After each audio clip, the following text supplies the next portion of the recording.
Professor Anand, Professor D.K. Srivastava, Professor S.K. Joshi, Professor D.K. Bandyopadhyay, Professor K.S. Rao, Dr. G.N. Pandey, Professor G.K. Rai, Professor Kiran Said, Professor Chandan Ghosh, my colleague Professor P.R. Agrawal, distinguished guests from various departments and institutions, retired staff and faculty of MNNIT, who will be facilitated today, present faculty, staff, students, and alumni of MNNIT, members of the press and media, ladies and gentlemen. It is a privilege for me to welcome you all on this momentous occasion for the grand finale of the Golden Jubilee Year celebrations in the form of a conclave, wherein we will listen to some of the top Indian scholars, planners and thinkers, and will also do some brainstorming on the issue of sustainable development. I extend a warm welcome to you all on behalf of the organizing committee, on behalf of the institute, and on my own personal behalf. I take this opportunity to very briefly introduce to you our chief guest of honor, and eminent speakers. It is a unique occasion that two illustrious sons of Allahabad are gracing the dais for the inaugural function of this conclave. Honorable Mr. Justice Markandeya Karthik, former judge of Supreme Court of India and currently Chairman Press Council of India. Mr. Justice Karthik is an alumni of Allahabad University, with which MNNIT has been associated from 1961 to 2000. MNNIT now is an institute of national importance by the Act of Parliament. Honorable Mr. Justice Karthik was acting Chief Justice of Allahabad High Court and Chief Justice of Madras High Court. He was elevated to the Supreme Court of India in April 2001 and retired from Supreme Court in September 2011. Honorable Mr. Justice Karthik has been internationally known for his acumen and expertise in refugee law and human rights. He has delivered several invited lectures abroad and in India. Honorable Mr. Justice Karthik has been awarded degree of Doctorate of Philosophy from Ram Bahadur Shastri Sanskrit University, New Delhi. He is also honorary Professor of Law at National Law University, Delhi and at Lucknow. Honorable Mr. Justice Karthik has authored several books such as Law in the Scientific Era, Interpretation of Taxing Statutes, and Domestic Inquiry. His articles on diverse subjects and unconventional and path-taking judgments have become a subject of study and admiration. Honorable Mr. Justice Karthik has passionate love for Indian culture and his keen desire to unearth and bring to light the great intellectual achievements of our ancestors was the main motivating force for him to bring out the book Mimamsa Rules of Interpretation. It will be of great value for all of us, sir, to hear your views on the issue of sustainable development, especially in the context of the world becoming a global village with an imbalance between developed, developing and underdeveloped countries on one hand, and India being the second most populous country in the world with a distinct Indian way of life as the other. A hearty welcome to you, sir, to the blessings of MNNIT. Dr. Santosh Mahantara, PhD from Cambridge University, is head of the Development Policy Division, Planning Commission, and currently Director General of Institute of Applied Manpower Research. Earlier, Dr. Mahantara had held several prestigious appointments, such as Head Rural Development Division and Economic Advisor for the social sectors in Planning Commission. Dr. Mahantara is a human development economist. Dr. Mahantara is a globetrotter and has delivered lectures all over the world. He is also a prolific writer and has published several books internationally acclaimed. I am very grateful to you, sir, for exceeding our request at a very short notice and finding time from your exceedingly busy schedule for being with us today. Thank you, sir, and welcome. Professor Chakraborty joined this institute as director in the month of June this year. Earlier, he was professor in the Department of Electronics and Communication at ITBHU. He is very well known for his professional and academic achievements in his area of research, which are microelectronics and photonics. In a short time of joining this institute, his vision and working has created an ambitious work culture and enthusiasm, and the institute is poised to achieve great heights under his able leadership. I would also like to very briefly tell you about the program of the conclave. This is displayed outside, cut short. In the evening there is a cultural program. I am grateful to all the distinguished guests and alumni, retired and present staff, security, and the students for gracing the occasion. I would like to acknowledge the untiring efforts of the members of the organizing committee, colleagues, students, and staff, without whose support this organization would not have been possible. The members of press and media have been especially supporting in the coverage and report of various activities of sales and affairs of the institute. I appreciate their cooperation and guidance. In that, I welcome you all once again. Moving on, I would like to request our Director, Professor P. Chakravarti, to please deliver the presidential address.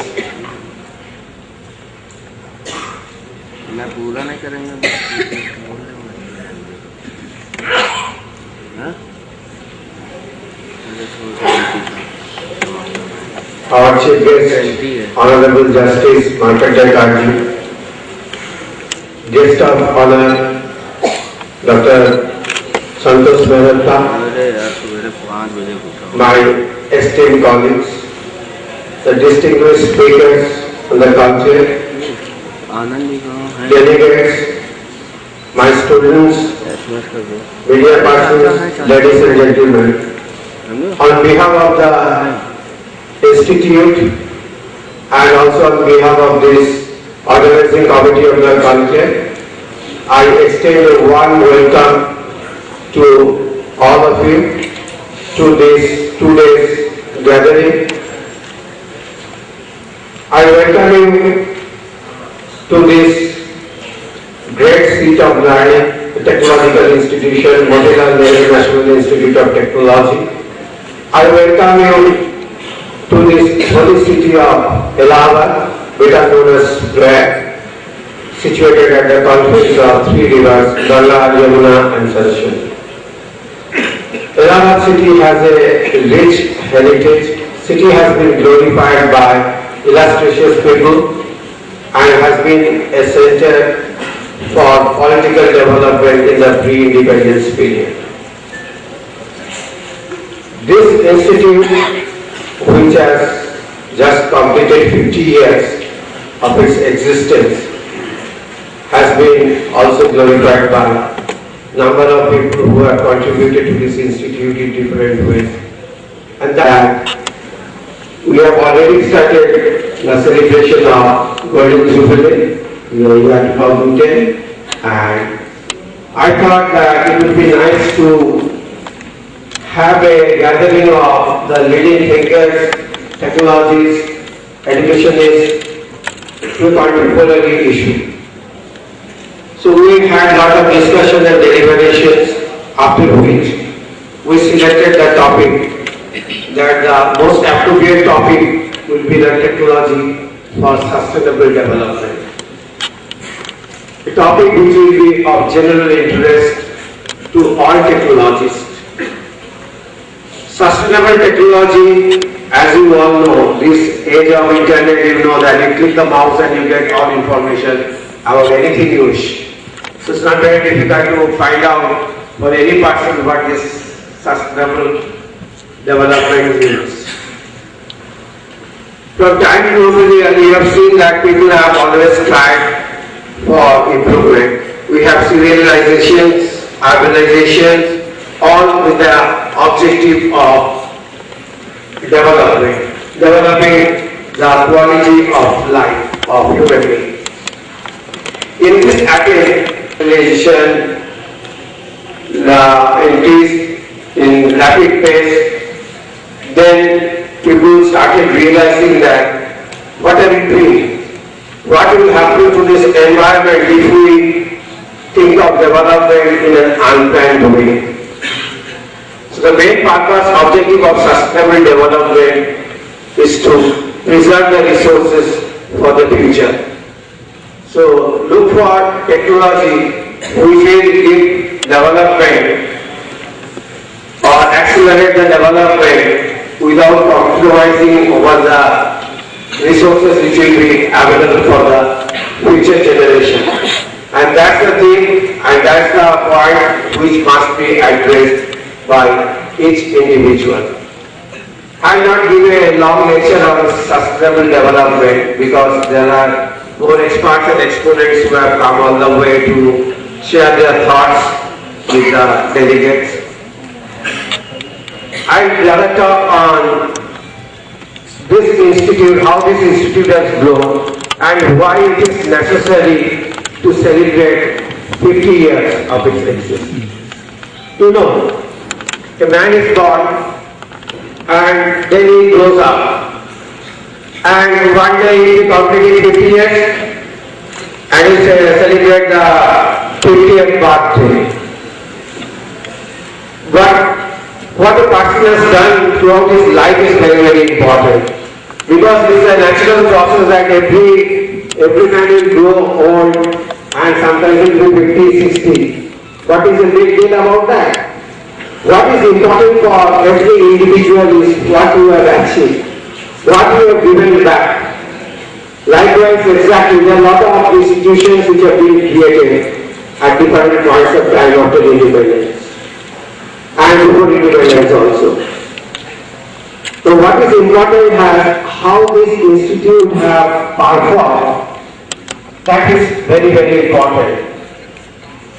And after 50 years, completion of 50 years, we look back what we have achieved in 50 years. So now you have to be very, very critical for evaluating your performance. We do not have really any benchmark for this, right? Although at national level we have different boards which decide the status of an institution in terms of different parameters. But apart from that, we individually who are the part of this institute program, we have PhD program, we have a lot of research projects, we have research consultancy, and this institution has become one of the premier institutions in the eastern part of Uttar Pradesh. And I am happy to share with you that this institution is most preferred destination for young students who aspire for engineering degree. So that's really very good. But should we be contented with this, what we have achieved? I think no. If we are self-satisfied with the achievement, then there is no point of growth now. In future it cannot grow. So for the growth of the institution, sky is the limit. Now when the government of India has given us the status of National Institute of Technology, we have to re-examine that. Are we doing our duty properly? Can it be called a national institution? If we are not doing, what are the measures to be taken immediately so that we can further set a benchmark for ourselves? So this is the time where all of us should sit together and see how the institute can be developed further. Not only that our students get very good job, that's not the purpose. Definitely one of the purpose of this institution is to create good students who will serve the country. So we should develop some mechanism in the institute so that we can take up projects which are more of practical nature and which can serve the humanity, the rural areas of the country. All of the things, because being a national institute, it becomes our responsibility to serve the nation. So I appeal to all of you, the students and the faculty members, to give a serious thought on this issue and plan your future in such a way that the institute can really contribute to the development of the nation. That's very, very important. And for that, what you require basically is you should love humanity, you should love your institution, you should love your country. So my message for this is love thy institution, love thy country. And if you do it, then there is no reason that the institute will not emerge as the topmost institution in the country. Thank you very much. Jai Hind. Thank you for your motivational guidance. We are highly obliged to you. Now it's my immense pleasure to invite our guest of honor, Dr. Santosh Mehrotra, Director General, Institute of Applied Manpower Research, Government of India, for the keynote address. I request you all to please welcome him with a big round of applause.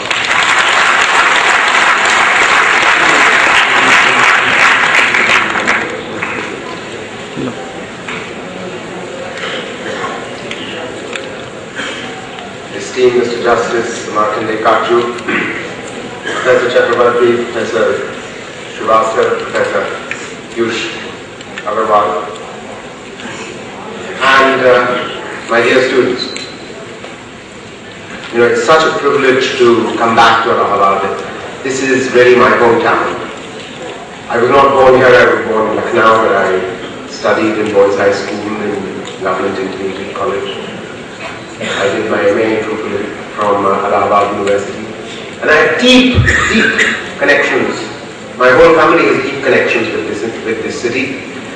So it's such a pleasure to be invited back, and I always am unable to refuse the invitation of Professor Agarwal. I've been here at one of your conclaves in an earlier year. My father studied in this university. He was a topper of Allahabad University. My mother grew up here. My wife used to teach here. I, of course, myself studied here. So it's such a pleasure to be back and to enjoy morning jalebi with my breakfast, which I've just done.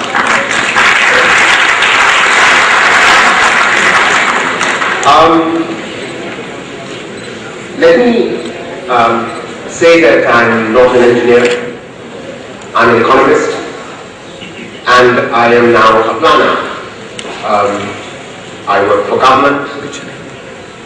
I'm with the Planning Commission of the Government of India. I head the Research Institute of the Planning Commission. And by the way, I should mention that my Research Institute, which is the only research institute of the Planning Commission, has a very special connection with MNIT, because we run a nationwide database on national technical manpower, which is what you are, the national technical manpower, and women power.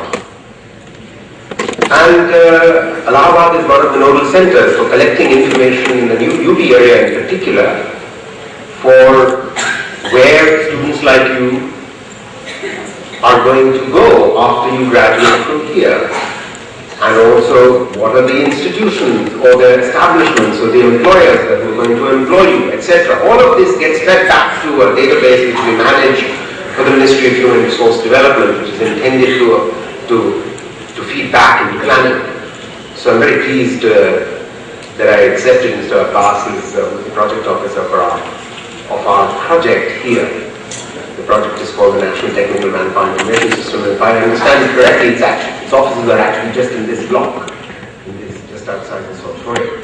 Anyway, I wanted to emphasize that I'm an economist and I'm not a technologist, and you invited me yet to speak on technology for sustainable development.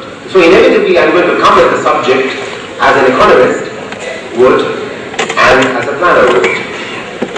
And I would like you to reflect on what I have to say, first of all, above all, because technology has many answers, but quite often technology doesn't necessarily provide answers which are of an inclusive nature, which includes the poorest people of our country.